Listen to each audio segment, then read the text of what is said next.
Acompanhe a leitura deste salmo, irmãos. Diz o seguinte a palavra do Senhor.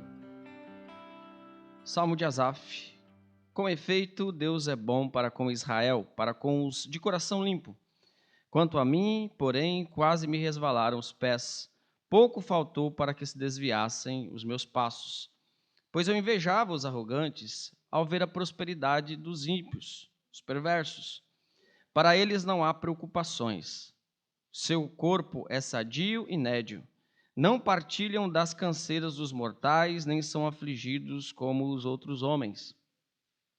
Daí a soberba que os cinge como um colar e a violência que os envolve como um manto. Os olhos saltam-lhes da gordura, do coração brotam-lhes fantasia. Motejam e falam maliciosamente, da opressão falam com altivez. Contra os céus desandam a boca e a sua língua percorre a terra. Por isso, o seu povo se volta para eles e os tem por fonte de que bebe a largos sorvos. E diz: como sabe Deus? Acaso há conhecimento no Altíssimo? Eis que são estes os ímpios, e sempre tranquilos aumentam suas riquezas. Com efeito, inutilmente conservei puro o meu coração e lavei a minha mão, ou as minhas mãos, na inocência. Pois de contínuo sou afligido e cada manhã castigado. Se eu pensar em falar tais palavras, já aí teria traído a geração de teus filhos. Em só refletir para compreender isso, achei muito pesada a tarefa para mim. Até que entrei no santuário de Deus e atinei com o fim deles. Tu certamente os pões em lugares escorregadios e os fazes cair na destruição. Como ficam de súbito assolados, totalmente aniquilados de terror, como ao sonho quando acorda, assim, ó Senhor, ao despertares, desprezarás a imagem deles. Quando o coração se me amargou e as entranhas se me comoveram, eu estava embrutecido e ignorante, era como irracional a tua presença. Todavia, estou sempre contigo. Tu me seguras pela minha mão direita, tu me guias com o teu conselho e depois me recebes na glória. Quem mais tenho eu no céu? Não há outro em que eu me compraza na terra. Ainda que a minha carne e o meu coração desfaleçam, Deus é a fortaleza do meu coração e a minha herança para sempre. Os que se afastam de ti, eis que perecem. Tu destróis todos os que são infiéis para contigo. Quanto a mim, bom é estar junto a Deus. No Senhor Deus ponho o meu refúgio para proclamar todos os seus feitos. Amém? Meus amados, vira e mexe, os servos do Senhor fazem perguntas complexas a respeito do próprio Deus. Porque muitas vezes os crentes acabam sofrendo mais do que aqueles que não são crentes. Qual a diferença entre o justo e o ímpio nessa terra? Sendo que muitas vezes aqueles que desprezam a lei de Deus, aqueles que não estão se importando, não têm temor a Deus, muitas vezes essas pessoas acabam prosperando mais do que os crentes, materialmente, por exemplo. A pergunta sobre o sofrimento do justo, a pergunta sobre a diferença entre os justos e os ímpios, a pergunta do porquê nós não vemos claramente a diferença entre os justos e os ímpios nessa terra. Esse questionamento, por que não dizer existencial, por vezes tem passado pela mente e pelo coração dos servos de Deus no decorrer da história. Jó, Jeremias, tantos outros que serviram a Deus, que tiveram testemunho do próprio Deus, de que eram fiéis a Deus. No entanto, sofreram terríveis provações, angústias sem igual, perdas, luto, dor. E muitas vezes, aqueles que não procuram com a sua vida exaltar o nome de Deus, vivem aparentemente de uma maneira confortável. Aparentemente, não há nenhum tipo de sofrimento para essas pessoas. Esse é um questionamento pertinente. E por isso, esse questionamento é um dos temas principais deste salmo. Esse salmo está dentro do terceiro livro dos Salmos. Como os irmãos podem perceber em algumas traduções, no título deste salmo está escrito livro 3. E esse livro 3 que vai do Salmo 73 até o Salmo 89. A maioria destes salmos desse terceiro livro foram escritos por Asaf. Aparece agora então no livro do Saltério a figura de Asaf. Asaf, que era descendente de Gerson, filho de Devi, e era um dos líderes de música a quem o próprio Davi tinha designado em Jerusalém para trabalhar com a música. Asaf era um levita, trabalhava na casa do Senhor, da tribo de Levi, se dedicava diretamente à obra do Senhor. E houve então no coração deste nosso irmão um questionamento a respeito da vida. Veja, irmãos, nós somos sujeitos a esses questionamentos. Mesmo pessoas que têm muito tempo de crentes e que desempenham os seus ofícios para a glória de Deus, podem, em muitas ocasiões, se questionar: qual é o meu propósito nessa terra? Até quando vai durar essa minha provação? Até quando eu tenho que passar por isso? Será que Deus não está olhando? Deus não está vendo? Será que Deus não vê o ímpio? E eu tento fazer as coisas para Deus de uma maneira correta e para mim as coisas dão errado. Esse é um tipo de questionamento que deve ter passado pela sua cabeça algum dia. Você olha para os seus pares, talvez aqueles que são da mesma profissão, talvez aqueles que são da mesma cidade, talvez aqueles que são, em alguma medida, tendo a mesma função. Você observa e você percebe que você tem servido a Deus e eles não. E o que você tem recebido em troca, às vezes, é nada. Às vezes nós somos assim. Nós nos questionamos. Nós nos perguntamos. Dentro do nosso coração nós dizemos: por quê? Que eu tenho que passar por isso? Se eu sirvo a Deus, eu tenho sido fiel. Olha, eu tenho até dado meu dízimo na igreja. Eu tenho procurado fazer aquilo que agrada a Deus. Por que eu tenho que passar por situações difíceis? No final das contas, todos nós pensamos isso em alguma medida. Porque nós temos uma certa inclinação à incredulidade. E a fé é o contrário da incredulidade. A fé é o firme fundamento das coisas que se esperam, não baseados em vista, mas baseado naquilo que se não vê. Deus eu não estou vendo, mas eu estou vendo a minha enfermidade no meu corpo. Deus eu não estou vendo, mas eu estou vendo a minha vida financeira como está. E por isso, esse choque. Aquilo que eu estou vendo parece não estar de acordo com aquilo que eu não vejo. Aquilo que eu estou vendo parece ser mais forte do que aquilo que eu não estou vendo.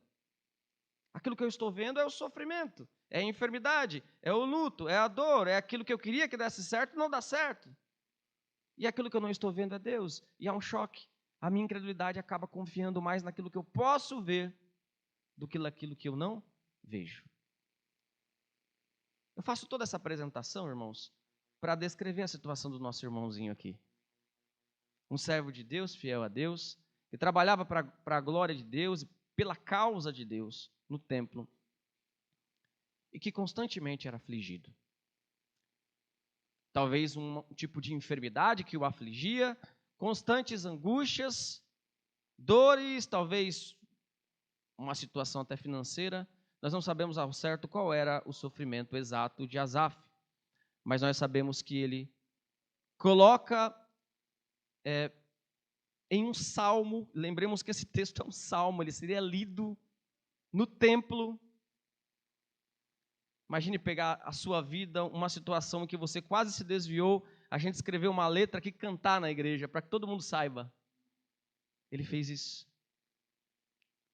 E aí, irmãos amados, nós vemos o desenvolvimento deste processo de reflexão existencial, de busca por compreensão. O porquê que eu estou vivendo isso? Por que eu estou passando por isso? O que eu tenho feito de errado para passar por essa circunstância?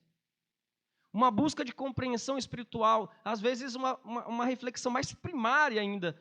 O que eu estou fazendo aqui na terra? Será que Deus tem alguma coisa comigo mesmo? Será que eu tenho uma missão a desempenhar aqui? Questões existenciais. Busca por compreensão espiritual. Você já passou por isso? Já tentou entender? Buscar uma compreensão espiritual? Por quê? O Senhor me deu uma resposta. Isso acontece conosco, irmãos. Mas graças a Deus, que não acontece só conosco, não é verdade?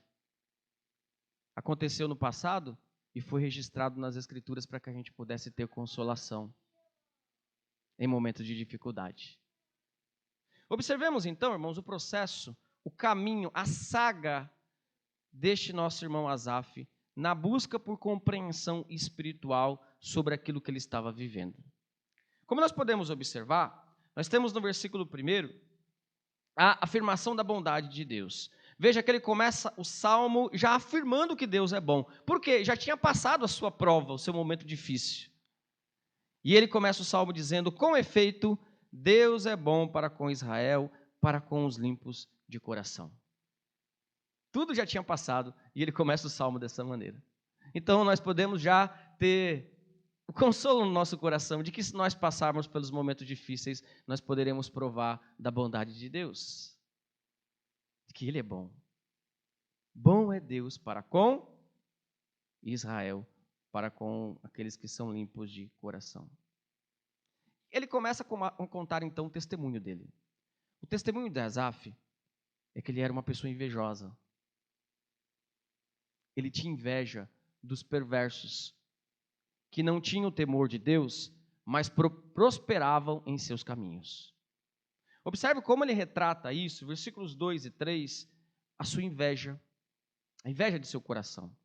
Quanto a mim, porém, quase me resvalaram os pés.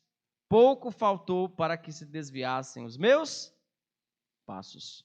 Pois eu invejava, olha a confissão dele, eu invejava os arrogantes, ao ver a prosperidade dos perversos. Bom é Deus para com Israel. Agora eu vou contar para vocês, sabe o que aconteceu comigo? Eu quase me desviei, irmãos. E sabe qual era o meu problema? Que eu tinha inveja. Eu olhava para a vida dos ímpios, eu olhava para a minha vida, eu olhava para a vida dos ímpios. Veja, do povo de Israel, não estamos falando de pessoas ateias. Não havia ateu intelectual nessa época, especialmente dentro do povo de Israel. Eram pessoas que levavam seus sacrifícios para o templo, eram pessoas que estavam num ajuntamento solene, mas não tinham nenhum temor de Deus, viviam em pecado. E Asaf sabia disso. E a vida dele ia de mal a pior, e a vida desses outros ímpios de vento em polpa. Ele tinha inveja desses arrogantes. Versículo 4 até o 12, nós temos uma grande descrição do comportamento desses arrogantes. E a descrição é a seguinte, 4 ao 12. Para eles, veja, na visão de Asaf, tá? Na visão de Asaf, para estes arrogantes, não havia preocupação. Seu corpo é sadio e nédio. A palavra nédio aqui é literalmente gordo, né? Que era um sinal de uma pessoa bem saudável na época, né? Estão sempre bem, estão sempre gordinhos, estão sempre sadios. 5, não partilham da canseira dos mortais, nem são afligidos como os outros homens. Parece que essas pessoas não têm nenhum problema. Pelas fotos que essas pessoas colocam nas redes sociais, parece que não tem nada de errado. O corpo é sadio, nédio, parece que não tem nenhum momento difícil na vida deles. 6, daí, olha a descrição, a soberba o cinge em volta de seu pescoço como um colar, e a violência os envolve como um manto. São pessoas violentas, pessoas soberbas, pessoas que não temem a Deus, não têm amor ao próximo. 7, os olhos saltam-lhes da gordura. Gordura aqui não como simbolismo só de prosperidade, mas também de soberba. Do coração brotam-lhes fantasias. Só falam daquilo que não está de acordo com a palavra de Deus. Não seguem a lei de Deus, mas seguem as fantasias dos seus próprios corações. 8, motejam e falam maliciosamente, da opressão falam com altivez, se vangloriam do pecado. Não tem ímpios que fazem isso, se vangloriam. Olha, fiz isso, fiz aquilo. Eu me dei bem mentindo. Pessoas que se gloriam do pecado, pessoas que não só pecam, mas se gloriam do pecado. Versículo 9, o texto diz o seguinte: contra os céus desandam a boca, e a sua língua percorre a terra. Essas pessoas falavam mal até de Deus. E o que elas diziam? Isso está descrito no versículo 11, mas antes do versículo 10. Por isso, o seu povo se volta para eles e os tem por fonte de que bebe a largos sorvos. Reparem, por isso o seu povo, ou seja, as pessoas que seguem esses ímpios, se voltam sempre para eles como se eles fossem fonte da verdade. Em outras palavras, esses ímpios estão cheios de seguidores. Todo mundo quer ouvir o que eles falam. As pessoas acham que eles são fonte de verdade. As pessoas os seguem. Se fosse hoje em dia, né? Olha, tem milhares de seguidores no Instagram. Milhares de curtidas em suas postagens. Todos estão ali procurando saber alguma coisa a respeito de algo, de algum tipo de conhecimento com essas pessoas. Versículo 11. E diz: como sabe Deus? Acaso há conhecimento no Altíssimo? A ideia aqui é do ateu prático. Aquele que sabe que Deus existe, mas com as suas atitudes ele vive como se Deus não existisse. Ele pensa: Deus não vai se importar com o meu pecado. Deus não conhece. Deus não conhece isso que está acontecendo comigo. Deus não vai ver. Para que Deus vai se importar com esse erro que eu estou cometendo? E isso é exemplificado através daquilo que esses ímpios diziam. Como sabe Deus? Como Deus vai saber disso? Como Deus vai conhecer isso? Versículo 12. Ele conclui a descrição dos ímpios. Versículo 12. Eis que são estes os ímpios, e sempre tranquilos aumentam as suas riquezas. Sabe que observar tudo isso fez com o coração de Asaf? Deixou seu coração perturbado. E ele descreve isso do versículo 13 ao 16. A perturbação em busca de entendimento. Como é que eu posso entender isso? Eu estou aqui servindo a Deus e o ímpio está ali. Eles se dão sempre bem e eu me dou sempre mal. Como que eu posso entender isso, Deus? E nesse processo que ele quase se desviou, na tentativa de entender isso. E ele diz o seguinte, versículo 13 até o 16. Com efeito, inutilmente conservei puro o coração e lavei as mãos na inocência. Pois de contínuo sou afligido e a cada manhã castigado. Se eu pensar em falar tais palavras, já aí teria traído a geração de teus filhos. Então, irmãos, ele chega a confessar um pensamento interior dele. Que pensamento? Versículo 13. É inútil o que eu tenho feito para Deus. O que adianta fazer as coisas para Deus? O que adianta tentar manter o meu coração puro do pecado? Conservar as minhas mãos na inocência? Porque eu sou afligido toda manhã. A enfermidade, a angústia, a enfermidade emocional, não sabemos ao certo. Mas era uma aflição, alguma desses tipos de aflição. Mas no versículo 15 ele diz o seguinte: se eu pensar em falar tais palavras, ou seja, esse pensamento que ele revela no contexto anterior, já aí teria traído a geração de teus filhos. Quer dizer, eu não falei isso, eu só pensei no meu íntimo. Eu não cheguei a proferir isso, porque eu senão teria traído toda a nossa tradição dos filhos de Deus. E aí no versículo 16, ele diz o seguinte: em só refletir para compreender isso, achei muito pesada a tarefa para mim.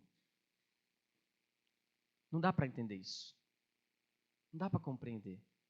Quanto mais eu tento entender, mais eu fico perturbado. Quanto mais eu tento entender, mais o meu coração começa a dizer palavras erradas, palavras que chegam a ofender até o próprio Deus. Mas eu não cheguei a dizer, não cheguei a falar disso, porque aí eu teria pecado contra Deus. Ele revela então aquilo que está no seu coração. Até o momento, irmãos, que ele foi iluminado por Deus para entender a verdade.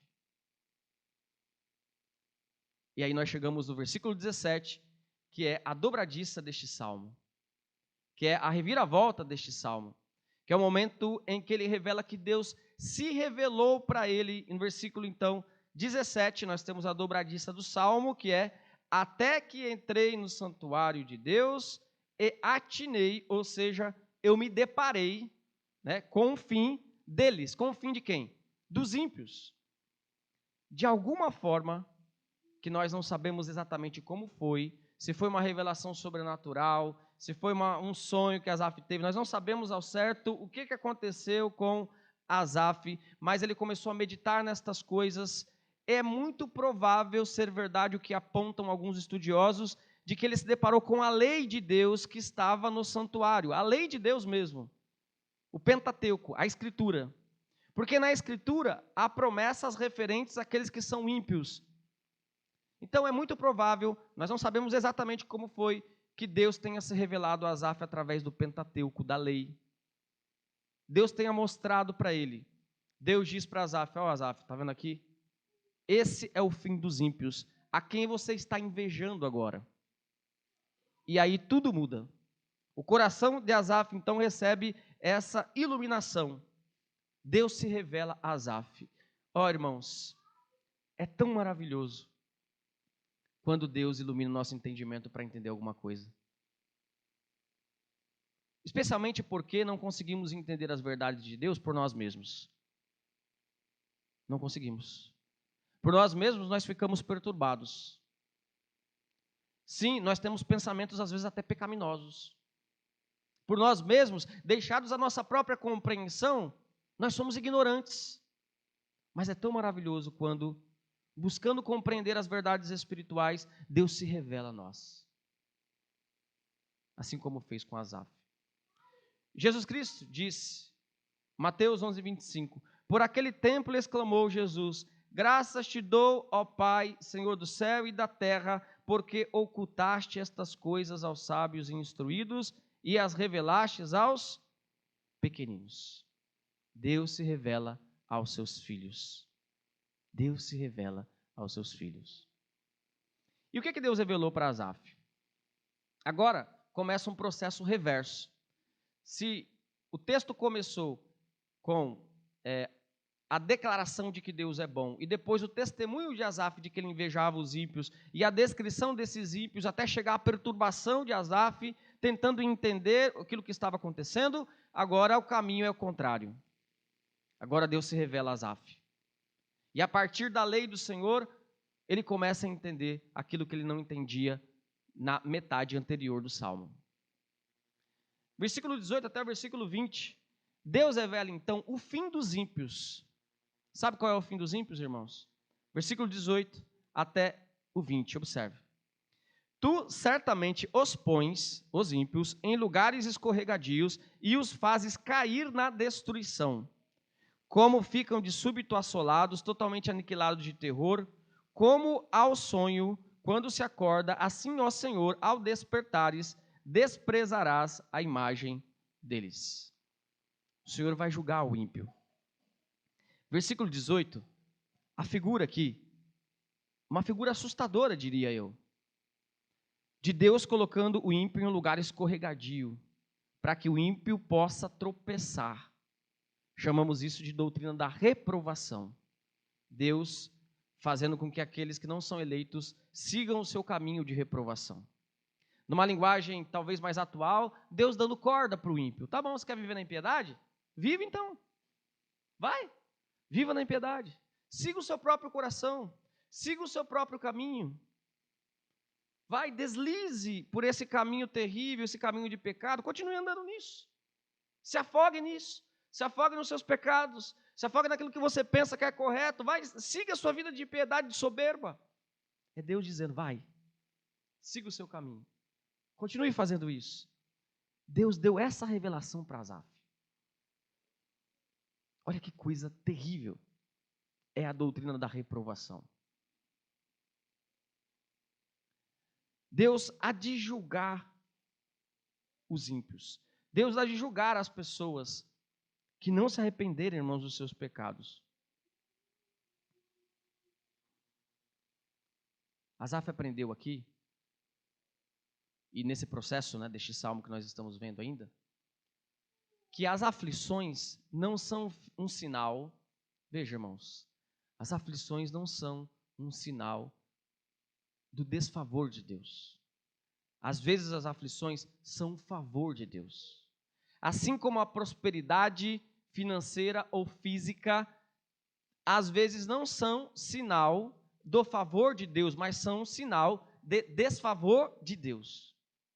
Pois não é isso que esse texto está dizendo? O que Deus está dizendo, em outras palavras, para Asaf, nessa revelação? As tuas aflições não são sinal que eu estou contra você. A prosperidade do ímpio não é sinal que eu estou a favor deles, pois eu coloco eles em lugares escorregadios. O texto prossegue, irmãos. Além de Deus revelar o destino do ímpio para Asaf, e veja, só isso daqui já foi um choque, né? Porque imagine você quase se desviar invejando uma pessoa que está sendo condenada. Asaf descobriu isso. Se pudéssemos perscrutar os pensamentos de Asaf, talvez ele pensasse, poxa, eu estava invejando um camarada que estava indo para o inferno. Porque eu estava dando valor para a coisa errada. O valor das coisas não consiste nas circunstâncias. As circunstâncias não definem o valor nem o favor de Deus. As circunstâncias não importam mais do que o próprio Deus. Irmãos, versículo 21 e 22. Deus revela para Asaf o próprio coração de Asaf, que o coração dele andava errado. Olha só, versículo 21 e 22. Quando o coração se me amargou e as entranhas se me comoveram, eu estava embrutecido e ignorante, era como um irracional a tua presença. O que ele está reconhecendo aqui, irmãos? Nada mais, nada menos, Asaf está reconhecendo que ele estava com o coração enganado diante de Deus. Estava errado. Estava com o coração ignorante, embrutecido, irracional à presença de Deus. Irmãos, ele reconhece aqui o seu pecado. Olha, quando eu invejava o ímpio, estava quase me desviando, eu estava como um animal irracional na presença de Deus, sem compreensão espiritual. Davi reconhece que ele estava pensando errado. Desculpe, Asaf reconhece que ele estava pensando errado. Veja, irmãos, isso aqui é arrependimento. É fácil para a gente reconhecer que a gente está caminhando errado? Não. Nós não queremos dar o braço a torcer. Nós não queremos rever os nossos conceitos. Nós achamos que estamos sempre certos. Aqui, o processo de iluminação desse nosso irmão Asaf inclui esse elemento. Ele reconhece, eu pensava errado, eu estava entendendo as coisas de uma maneira errada. A expressão aqui, a palavra coração, aparece 6 vezes neste salmo. Isso implica, irmãos, e uma coisa que a gente não quer muito que aconteça conosco, né? Geralmente, quando a gente tem questões diante de Deus, a gente quer que Deus mude as circunstâncias, né? A gente quer que Deus mude as circunstâncias. Ah, Senhor, me muda de cidade. Ah, Senhor, me muda de emprego. Ah, Senhor, pega esse ímpio e tira da minha frente. Geralmente a gente quer que Deus mova as circunstâncias. E eu pergunto aos irmãos, Deus moveu as circunstâncias da vida de Asaf? Circunstâncias externas? Deus mudou alguma coisa? Não. Deus mudou aquilo que precisava ser mudado. Mudou o coração dele. Por vezes, irmãos, não é o lugar. Por vezes, o problema não é a igreja, não é a cidade, não é o lugar, não é o emprego, não é a família. Por vezes, o problema é o nosso coração pecaminoso. E que precisamos mudar o nosso coração. Só que é o mais difícil. Porque o que é mais fácil? Mudar de cidade ou mudar o coração? Mudar de cidade. É mais fácil porque o coração É algo enganoso. Jeremias vai dizer que o coração é o que há de mais enganoso. Somente Deus pode operar uma mudança no coração. É o caminho mais difícil, é o caminho mais duro, é o caminho mais doloroso, mas é o caminho que Deus age. E é tão difícil que só Ele pode fazer. Só Ele pode mudar o coração. E o que Asaf está reconhecendo é isso. Asaf não está glorificando a Deus incrivelmente, né? Porque os outros salmos caminham em outra direção. Mas nesse salmo, Asaf não está comemorando uma mudança de circunstância. O Senhor fez com que os ímpios morressem. O Senhor fez com que as circunstâncias mudassem. Não. Aqui ele está, entre aspas, comemorando a mudança do seu coração. Eu era um animal irracional, como ignorante à presença de Deus. E Deus mudou a minha forma de ver as coisas. Deus mudou a minha perspectiva de ver as coisas. Deus fez com que eu visse as coisas de uma perspectiva diferente. Tinha algo que eu tinha esquecido. E um dos elementos que Asaf tinha esquecido, irmãos, é bom a gente até salientar aqui, é um elemento muito simples. E que por vezes a gente se esquece. Que elemento é esse? A eternidade. A vida não é só aqui. A vida é eterna, seja no céu, seja no inferno. Esse pequeno elemento, a perspectiva da eternidade, faz toda a diferença. Por que Paulo, Pedro, os apóstolos, especialmente Paulo, sofreu tanto e em suas cartas nós podemos ver transmissão de alegria, de contentamento, de glorificação a Deus? Porque a perspectiva de Paulo não era para a vida somente naquele momento. Ele sabia que sofreria por um breve momento, mas que a eternidade iria suplantar todo o sofrimento. Ele até mesmo chega a dizer isso em Romanos. E ele diz, sabemos que essa breve tribulação que nós estamos vivendo, breve tribulação, né? O apóstolo Paulo é breve tribulação. Ser quase morto, apedrejado, preso pela causa do evangelho. Essa breve e momentânea tribulação produz um peso de glória excelente. E vários textos semelhantes a esse, porque a perspectiva é da eternidade. Asaf, então, meus irmãos, tinha se esquecido de um detalhe importante. A vida não acaba aqui. A vida não é só prosperidade financeira, coisas materiais. Os ímpios terão aquilo que merece. Asaf se lembrou disso. Os ímpios terão aquilo que merece e os justos terão aquilo que Jesus conquistou na cruz para eles e que eles merecem pelos méritos de Cristo. Esse pequeno detalhe, eternidade, é a perspectiva pela qual nós devemos enxergar todas as coisas. Se fosse só para viver aqui, irmãos, para que sofrer pela causa de Cristo? Para que engolir sapo? Para que ter que aguentar pessoas ímpias? Se fosse só aqui, não teria nenhuma razão. Mas nós estamos de olho na eternidade. Jesus mesmo apontou essa verdade. Quando Jesus diz assim nas bem-aventuranças, a última bem-aventurança é: bem-aventurados vós quando perseguirem vocês, caluniarem vocês, disserem todo mal contra vocês, sem que vocês tivessem feito isso. Jesus diz: alegrai-vos, porque grande é o vosso galardão nessa terra, amém? Grande é o vosso galardão na eternidade. É a perspectiva da eternidade que nos faz enxergar as coisas de uma maneira correta. Asaf tinha se esquecido disso, e Deus mostra isso para ele. Deus mostra mais coisas para Asaf, irmãos. Vamos, versículo 23 até o versículo de número 26. Deus demonstra e revela algo para Asaf que ele também havia se esquecido. O que é que ele havia se esquecido? Nesse momento de inveja, o ímpio que Asaf estava invejando tinha algumas coisas que ele não tinha. No que dá a entender no texto era saúde. Asaf não andava nada saudável, né? Saúde, prosperidade financeira, elementos desse tipo. Asaf colocou esses elementos como valor naquele momento, considerou esses elementos como de maior valor para a sua vida. Mas havia algo na vida de Asaf que os ímpios não tinham. O que era esse algo, irmãos? O que era? Deus. Asaf não conseguia enxergar isso. Por causa da sua pecaminosidade, da sua insatisfação, ele não conseguia enxergar que ele, na verdade, tinha algo muito maior do que esses ímpios tinham. E depois que, no versículo 17, da dobradiça do Salmo, que Deus se revela a Asaf, aí sim ele começa a entender, versículo 23 até o 26, olha só que texto bonito, irmãos. Todavia, estou sempre contigo, ele dizendo para Deus, tu me seguras pela minha mão direita, tu me guias com o teu conselho e depois me recebes na glória.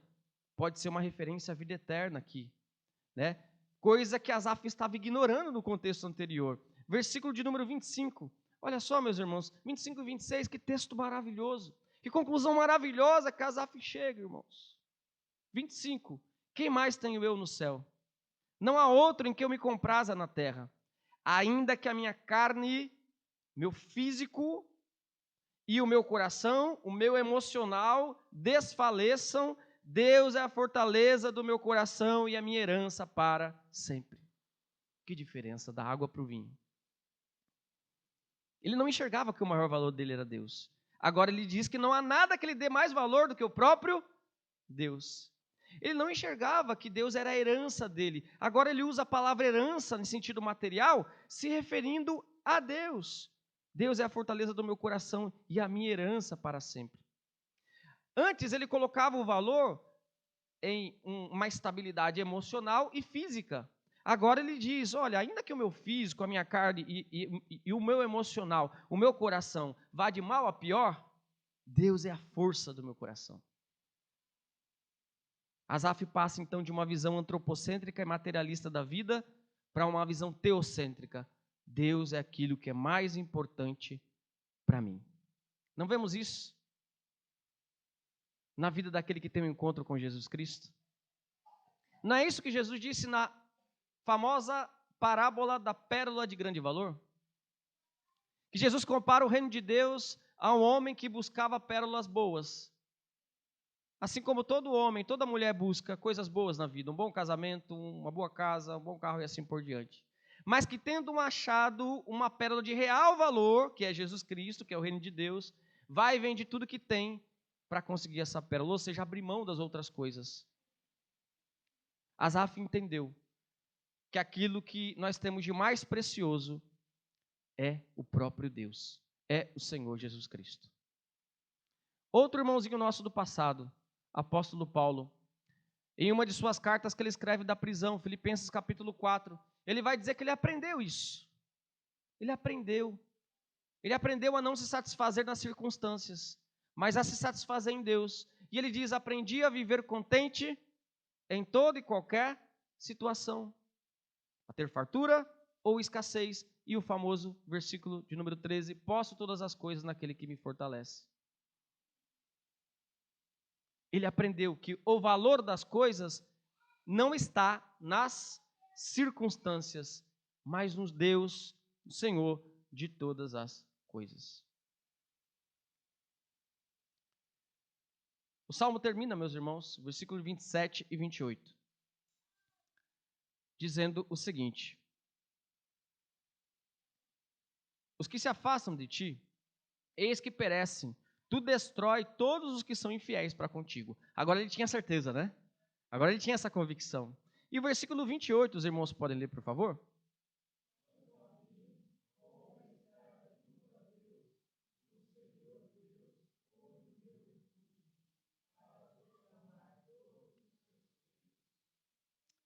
Quanto a mim, bom é estar junto a Deus. Bom é estar junto a Deus. E não sem razão. Asaf termina com a expressão bom, assim como ele começou. Quando ele diz, no começo do Salmo, bom é o Senhor para com Israel. E ele termina o Salmo dizendo também essa expressão. Bom, essa palavra bom. Bom é estar junto a Deus. O processo de uma pessoa cheia de complexidades no coração, de questões existencialistas dentro de sua alma, só que buscou a Deus e compreendeu que estava equivocado e pôde entender que o maior tesouro de alguém é o próprio Deus e não as circunstâncias externas. Por isso, irmãos, a diferença entre o justo e o ímpio.